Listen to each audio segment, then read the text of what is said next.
diawali dengan Daegil yang sedang berlari untuk mengejar Taeha. Sementara itu, Song Taeha sendiri dan para prajuritnya terlihat memberikan hormat kepada pangeran kecil. Setelah itu rombongannya pergi ke kuil yang tak jauh dari tempat tersebut. Di sana Unyun berdoa di kuil dengan khusyuk.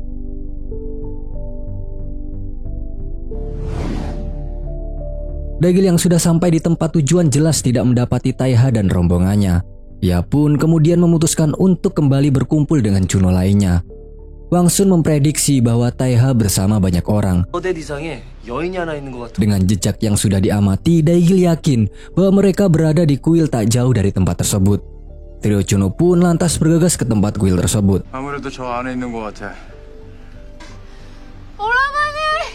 Sementara itu Taeha ikut masuk dan berdoa bersama Unyun. Unyun berkata bahwa dia mendoakan keselamatan Taeha dan pangeran. Setelah itu rombongan bersiap-siap untuk pergi. Di situ Hansung pergi lebih dulu membawa pangeran. Sementara trio Chuno sudah berada di kuil tempat Taeha dan Unyun berdoa. Akan tetapi sayangnya mereka sudah tidak berada di sana. Trio Chuno hanya mendapati biksu kecil. Biksu kecil memberikan informasi kepada mereka bahwa ada satu orang perempuan dan beberapa laki-laki yang barusan berdoa di kuil tersebut. Biksu tersebut menambahkan bahwa mereka baru saja pergi ke arah gunung. Mereka pun lanjut mengejar petunjuk yang diberikan oleh biksu tadi. Lagi-lagi mereka dibingungkan dengan strategi tipu muslihat Taeha dan kawan-kawannya. Sedangkan Seolhwa yang sedari tadi mencari keberadaan trio Chuno, tak sengaja ia berpapasan dengan teman-teman Taeha yang sedang membawa Unyun. Unyun yang sedang berada di dalam kereta membuka tirai dan melihat ke arah Seolhwa. Seolhwa yang juga melihat Unyun lantas terdiam, seperti ia pernah melihatnya sebelumnya. Setelah itu Seolhwa bertemu dengan Chuno dan memberitahukan bahwa ia melihat orang-orang dengan satu tandu menuju ke arah utara. Bergegas trio Chuno pun menyusulnya. Tak butuh waktu lama, trio Chuno menemukan kereta tersebut. Akan tetapi tandu tersebut sudah tak ada satupun orang.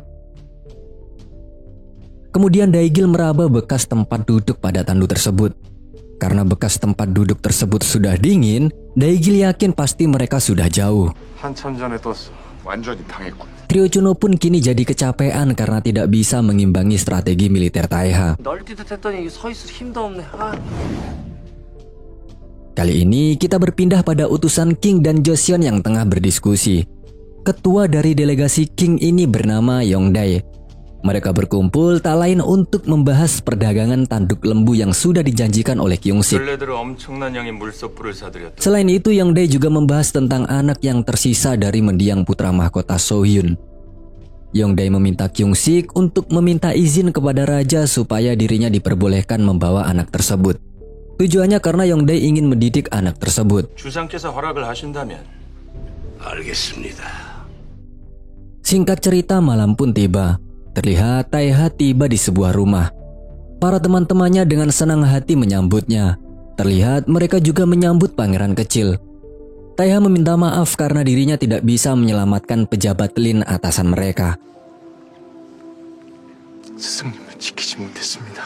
Tak lama setelah itu, datanglah Unyun dan yang lain menyusul. Kini Taeha sudah berganti pakaian menggunakan pakaian dinas militer. Tentu Unyun yang menyaksikan hal tersebut tersenyum lega. Walaupun sebenarnya Unyun sempat tidak mengenali Taeha yang berganti pakaian dinas militernya. Sementara itu, pangeran juga sudah dipakaikan baju kebesaran kerajaan.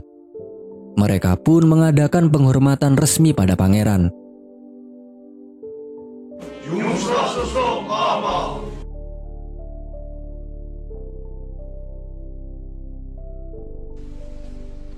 Di tempat lain, Kyungsik dan putrinya tengah membahas tentang Chulwong. Putri Kyungsik berpesan pada ayahnya agar tidak jahat terhadap suaminya. Sang ayah yang merasa Chulwong telah berhasil dalam misinya, ia pun menenangkan putrinya dengan mengatakan bahwa Chulwong akan kembali dan hidup sebagaimana mestinya.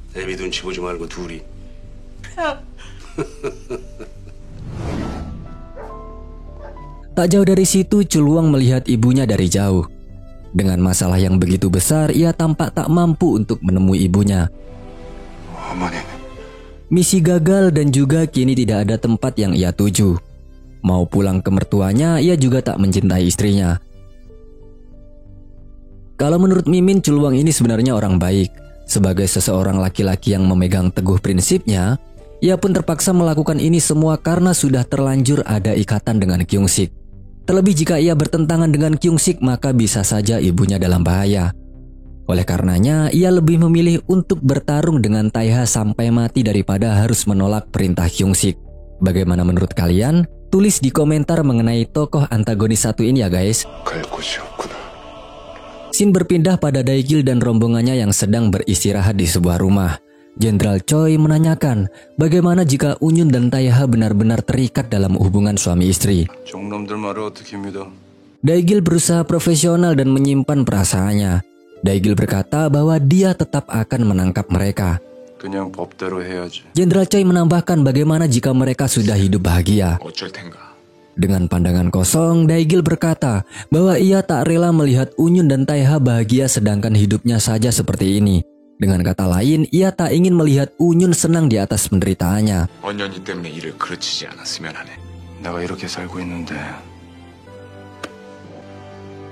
Sementara itu, Chulwong yang sedang menahan rasa sakitnya, ia pun harus pingsan di tengah jalan. Inspektur Oh yang kebetulan berpatroli menemukannya. Inspektur Oh sadar bahwa Chulwong adalah tangan kanan dari Kyung-sik. Ia pun bergegas membawanya ke kediaman Kyung-sik. Istrinya begitu cemas suaminya terluka parah. Istrinya yang menyandang difabel ini sebenarnya sangat tulus mencintai Chulwong. Namun Chulwong tidak pernah berusaha mengerti perkataan istrinya. Kala itu Kyung-sik tak peduli akan keselamatan Chulwong. Ia justru memaksa Chulwong untuk bangun dan melaporkan misinya. Putri Kyung-sik yang melihat perlakuan ayahnya kepada Chulwong lantas berusaha menghalanginya.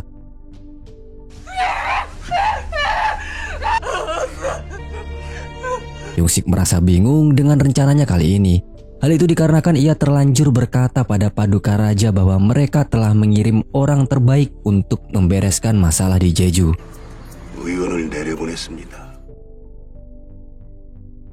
Pagi hari Song Taeha sudah menyapa anak buahnya. Dia juga berlatih bela diri dengan mereka.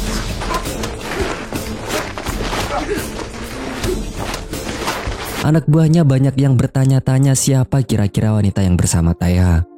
Di kediaman tersebut ada dua kelompok. Yang satu kelompok militer dipimpin oleh Song Taeha, yang satu lagi kelompok pejabat pemerintahan yang dipimpin sebut saja Kim Naru.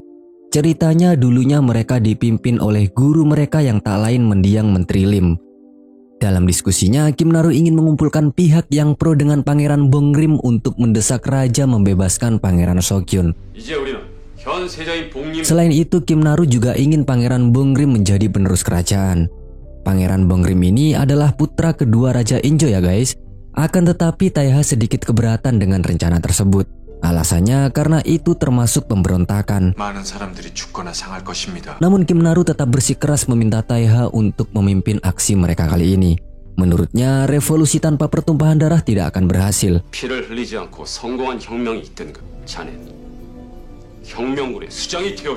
Selain itu, Kim Naru dan yang lain merasa terganggu akan kehadiran orang luar seperti Unyun.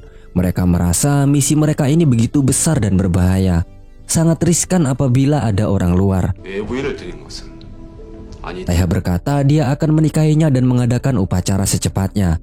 Akan tetapi sepertinya mereka tidak setuju. Mereka menganggap pernikahan seorang jenderal bisa mengganggunya mencapai cita-cita revolusi besar mereka. Scene berpindah pada raja yang tengah menemani delegasi King yaitu Yongdae. Yongdae meminta izin kepada raja untuk membawa Seokhyun, anak dari mendiang putra mahkota. Alasannya karena Yongdae ingin membesarkan Seokhyun dan membina hubungan baik dengan Joseon. Nah, di sini timbul pertanyaan lagi. Yongdae sendiri di film ini masih ada hubungan darah dengan putra mahkota Sohyun. Akan tetapi di sejarah resminya, Yongdae ini bukan termasuk anak dari Raja Injo. Atau mungkin saudara sedarah namun beda bapak kali ya. 소영과 저는 전쟁을 함께 누빈 의형제. Raja tampak tak begitu suka dengan permintaan Yongdae itu. Menurut Raja, Sokyun diasingkan karena itu adalah peraturan hukum. Yongdae membujuk Raja agar segera memberikan titah untuk membebaskan Sokyun. Raja berkata bahwa ia akan segera memikirkannya. Akan tetapi Yongdae ngotot tidak akan pulang ke Cina sebelum mendapatkan Sokyun. 개인적으로 드리는 부탁이 옵니다. Trio Chuno dan Seolhua tengah menyelidiki kira-kira di mana rombongan Song Taeha itu akan menyewa rumah. Mereka pun menyebar dan mencari informasi baik dari tukang daging, kemudian tukang kayu, tukang ojek, atau bahkan orang yang ada di jalan. Sementara itu Daegil yang tengah berjalan di pasar tak sengaja melihat tandu yang sama seperti yang ia temukan di hutan kemarin. Ia pun lantas mendatangi tandu tersebut dan menemukan sebuah ukiran bertuliskan nama pemilik tandu tersebut. 강민규. Scene berpindah pada Song Taeha yang menemui Unyun. Tanpa basa-basi sedikit pun, Taeha meminta Unyun untuk menikah dengannya. Alasan Taeha tak lain karena mereka merasa perlu untuk menikah. Unyun awalnya senang, tapi mendengar kata perlu dari Taeha dia pun menjadi kesal. Unyun bertanya balik apakah pernikahan itu keperluan atau kebutuhan. 필요 때문에 올리는 것인가요? Dengan polosnya, Taeha mengatakan bahwa teman-temannya mempermasalahkan hubungannya dengan Unyun. Taeha bingung karena dirinya tak bisa mengutarakan rasa cintanya yang tulus kepada Unyun. Unyun yang kecewa lantas menyuruh Taeha agar keluar. 문 닫겠습니다.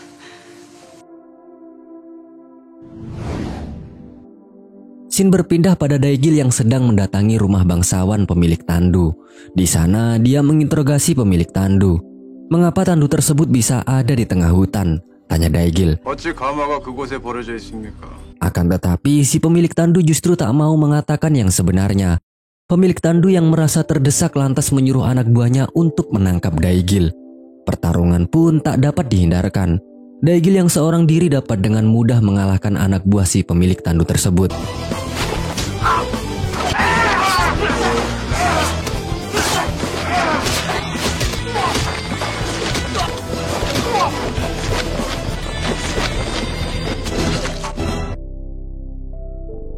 Sekali lagi Daegil bertanya kepada siapa ia menyewakan tandu yang tertinggal di hutan. Akhirnya karena terpaksa dan takut diancam, si pemilik tandu pun terpaksa mengatakan alamat dari si penyewa.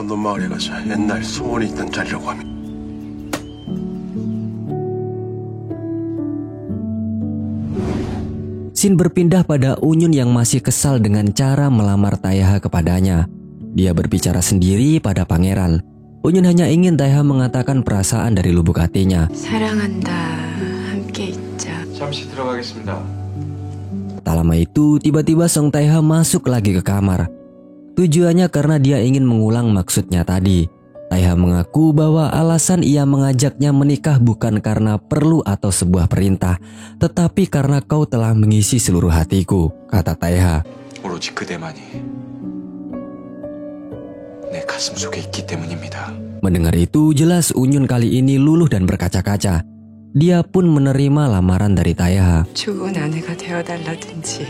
Pagi hari, anak buah Taeha menyiapkan ritual upacara untuk pernikahan. Taeha dan Unyun pun bersiap-siap. Rencananya, upacara pernikahan Taeha dan Unyun akan dilaksanakan secara sederhana, tak memakai gaun pengantin dan dihadiri oleh orang seadanya. Namun walaupun begitu, mereka terlihat sangat bahagia. Singkat cerita, Daegil datang ke desa sebelah di mana dia mendapatkan informasi tentang keberadaan Taeha. Dia menemukan rumah itu dan berhasil menyelinap masuk ke dalam rumah tersebut.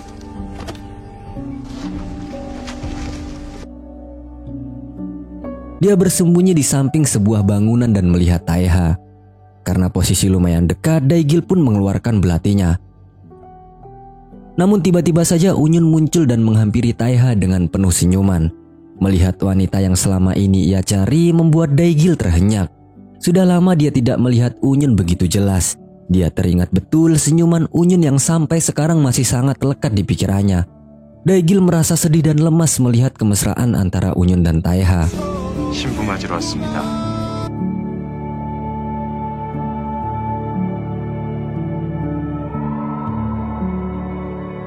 Tak Tak lama itu, Daigil mencoba mengendalikan perasaannya.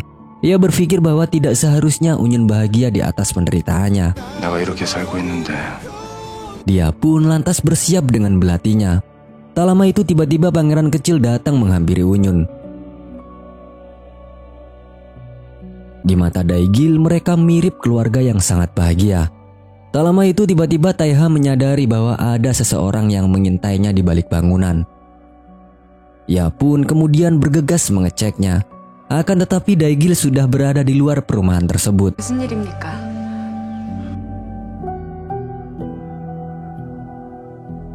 Kini Daigil bagaikan hidup tanpa tujuan.